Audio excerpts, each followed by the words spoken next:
Hello' friends, নতুন এটা ভিডিঅ'লৈ মই আকৌ মোৰ ইউটিউব চেনেল ইউনিক মাজনীলৈ আপোনালোকক স্বাগতম জনাইছোঁ। মই আজি মাছৰ এটা সুন্দৰ ৰেচিপি লৈ আহিছোঁ, যিটো অতি সহজে আৰু অতি সোনকালে তৈয়াৰ কৰিব পাৰি আৰু খাবলৈও বহুত ভাল লাগে। ব'লকচোন ভিডিঅ'টোলৈ। এয়া মই মাছ লৈছোঁ 5টা, লোকেল মাছ হয়। আৰু এই মাছকেইটা মই প্ৰথমতে বাছি পেলাই সুন্দৰকৈ চাফা কৰি লৈছোঁ, কাৰণ এই মাছকেইটা খাবলৈ বহুতেই সোৱাদ হ'ব। আৰু এয়া লৈছোঁ মই জলকীয়া কেইটামান, জলকীয়াকেইটা নিজৰ পৰিমাণ অনুসৰি ল'ব, কোনে কেনেকৈ খায়। আৰু আদা নহৰু আৰু মই হালধিৰ পাত এটা লৈছোঁ। আৰু লগত মই দুটামান বস্তু এড কৰিম, গতিকে চাই থাকক মই আৰু লগত কিনো বস্তু এড কৰোঁ। আৰু দুখন লৈছোঁ কলপাত,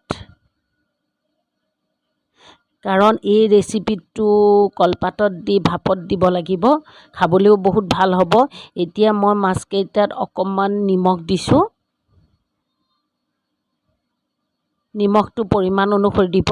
আৰু মই অকণমান জলকীয়া গুড়া দিছোঁ, কাশ্মীৰী জলকীয়া, কাৰণ কালাৰটো খুব ধুনীয়া হ'ব। আৰু অকণমান খাটি মিঠাতেল দিছোঁ। মই ইয়াত ইঞ্জিন তেলটো ব্যৱহাৰ কৰিছোঁ। আৰু ইয়াত মই ৰচুন আৰু আদাখিনি দি দিছোঁ, আৰু জলকীয়াখিনিও গোটাই মই দি দিছোঁ। আৰু অকণমান আৰু এটা শুকান জলকীয়াও লগত দিছোঁ।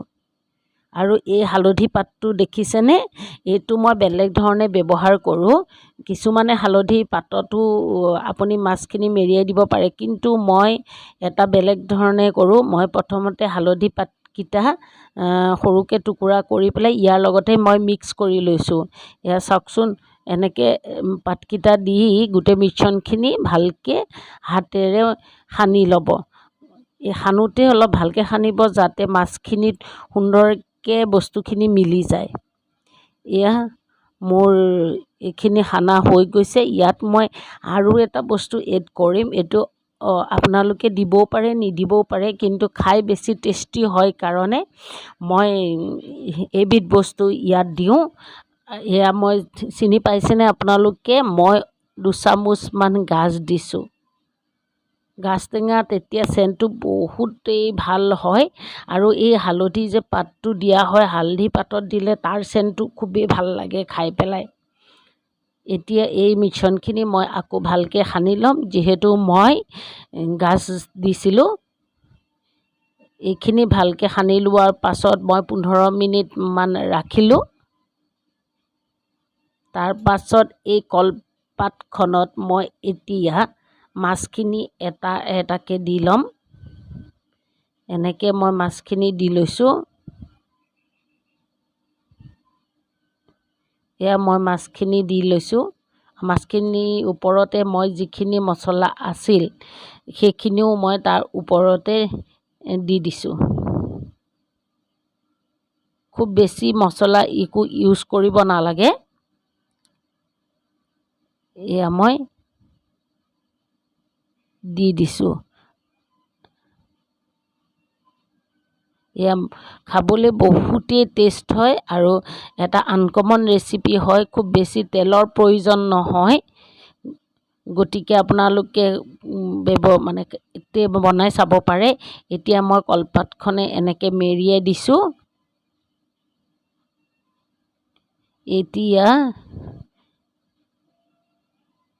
এতিয়া মই চিলভাৰৰ এইখনত এনেকৈ মেৰিয়াই দিছোঁ। এয়া চাওকচোন, এনেকৈ সুন্দৰকৈ মেৰিয়াই দিব চিলভাৰ কইলখনত, কাৰণ তেতিয়া বস্তুখিনি লাগি ধৰিব। এয়া চাওক, এনেকৈ কিনাৰটো মোকোলাই দিছোঁ, কাৰণ তেতিয়া বস্তুখিনি ভাপত দিলে ওলাই নাহে। খুব ধুনীয়াকৈ ফিটিং হৈ গৈছে, যিহেতু ভিতৰত কলপাতখনো আছে। এয়া হৈ গ'ল, দেখিছেনে। চিলভাৰ কইলখনত দিয়াৰ পাছত এইখিনি ধুনীয়াকৈ লাগি ধৰিলে। এতিয়া মই মোৰ ৰাইচ কুকাৰ এটাৰত, ইলেক্ট্ৰিকেল কুকাৰ এটাৰত মই পানী অকণমান গৰম কৰিছিলোঁ, উতলাইছিলোঁ। এনেকৈ উতলাই ল'ব। কেৰাহীটো আপোনালোকে ব্যৱহাৰ কৰিব পাৰে। এতিয়া মই ফুটা থকা এইখনত মই এই ওপৰত দি পেলাই মই এই চিলভাৰ কইলত থকা বস্তুখিনি এনেকৈ দি দিছোঁ। এতিয়া ঢাকনখন মাৰি মই 15 মিনিটমান ৰাখিম। খুব ভাল হয় আৰু খুব সুন্দৰকৈও সিজে। এয়া চাওকচোন হৈ আছে, দেখিছেনে? আপোনালোকে এতিয়া উল্টাই দিব। মই পেকেটটো উল্টাই দিছিলোঁ, নিদিলেও সিজি যায়। এইখিনি আৰু 5 মিনিটমান মই হ'বলৈ দিছোঁ। এয়া মোৰ হৈ গ'ল আৰু চুইচটো অফ কৰাৰ পাছত 10 মিনিটমান মই ৰাখি থৈছিলোঁ। এয়া চাওক সুন্দৰকৈ হৈ গৈছে। দেখিবলৈও ভাল হয়, বস্তুটো খাবলৈও সুন্দৰ হয় আৰু নিঘূনি হয়, কাৰণ তেলটো তেনেকৈ দিয়া নহয়। এতিয়া মই এইখিনি খুলিম। এয়া খুবেই ভাল লাগে খাই চিপিটো। এয়া চাওক ইমান ধুনীয়া, দেখিছেনে? ইমান ধুনীয়াকৈ বস্তুখিনি ভাপত সিজি গৈছে আৰু খাবলৈও ইমান টেষ্টি হৈছিল নহয়। আপোনালোকে এইটো অলপ ট্ৰাই কৰিব পাৰে। আৰু জলকীয়া পেষ্টখিনি গোটেইখিনি ধুনীয়াকৈ সিজি গৈছে। আৰু এয়া দেখিছেনে আপোনালোকে, হালধি পাতটো ধুনীয়াকৈ সিজি গৈছে। মই এতিয়া টেষ্ট হ'বৰ কাৰণে আৰু পিঁয়াজ এটা কুটি দিছোঁ আৰু অকণমান নেমু চেপি দিছোঁ। এইটো অপশ্যনেল, কিন্তু নেমুটো চেপিলে বেছি টেষ্টি হয়। আপোনালোকে দি চাব পাৰে। আৰু কেনেকুৱা হ'ল মোৰ ৰেচিপিটো আপোনালোকে কমেণ্ট বক্সত জনাব। আৰু যিসকলে মোৰ ভিডিঅ'টো চাই কিন্তু ছাবস্ক্ৰাইব কৰা নাই, তেওঁলোকে ছাবস্ক্ৰাইব কৰিব বুলি আশা কৰিলোঁ। লাইক কৰিব আৰু ভাল পালে লগৰখিনিলৈ শ্বেয়াৰ কৰিব। গতিকে আজিলৈ আহোঁ, ধন্যবাদ।